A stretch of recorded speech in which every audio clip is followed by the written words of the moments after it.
বাড়িতে সে যতই আলাদা আলাদা ড্রেসিং টেবিল থাকুক না কেন, একটার সামনে দাঁড়িয়ে সবাই মিলে গুতোগুতি করে রেডি হওয়ার মজাটাই কিন্তু আলাদা। তোমরা কি বলো? আজ যাচ্ছি বাড়ির এক বিশেষ মানুষের জন্য জামা কাপড় কিনতে, আর প্রত্যেকদিন লেট করার জন্য বড্ড বকা খায় মা, তাই আজ তাড়াতাড়ি রেডি হয়ে বসে আছে। আর এদিকে আমার তুবড়ি জামা কাপড় কিনতে যাওয়ার জন্য বিয়ে বাড়ির সাজ দিচ্ছে। আমার চোখগুলো ভালো লাগছে না, খুব সুন্দর লাগছে তোমার চোখ। ছিল না আইলাইনার ছিল, তাও একটা লাগছে পদে। তুই আমার এমনি কিউট বাচ্চা। আর এই যে হলো সেই বিশেষ মানুষ যাকে এক প্রকার জোর করেই আমরা নিয়ে যাচ্ছি জামা কাপড় কিনতে, কারণ বাবার মতে বাবার আলমারিতে প্রচুর জামা কাপড় রয়েছে, তাই যে কোনো অনুষ্ঠানে আসুক না কেন বাবার জামা কাপড় কেনার কোনো দরকার নেই।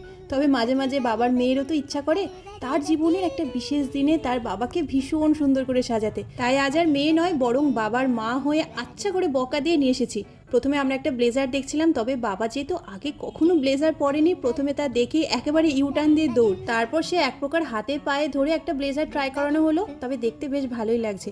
এখন কিছু শার্ট দেখছি ব্লেজারের নিচে পরার জন্য, তবে ওই যে একটাই সমস্যা, যেটা পছন্দ হচ্ছে সেটার আর সাইজ পাচ্ছি না। দুটো মোটামুটি পছন্দ হয়েছে, আর ওইদিকে বাবা গেছে একটা প্যান্ট ট্রাই করতে। আর ততক্ষণে আমরা একটু কিড সেকশনে এসেছি। কি সুন্দর সুন্দর জিনিসগুলো এসেছে দেখো, দেখে এত আফসোস হচ্ছে যে ইস, আমাদের ছোটবেলায় কেন এত সুন্দর সুন্দর জিনিস পাওয়া যেত না। এখনকার বাচ্চারা সত্যিই ভীষণ লাকি যে এত সুন্দর সুন্দর জিনিস ব্যবহার করতে পারে।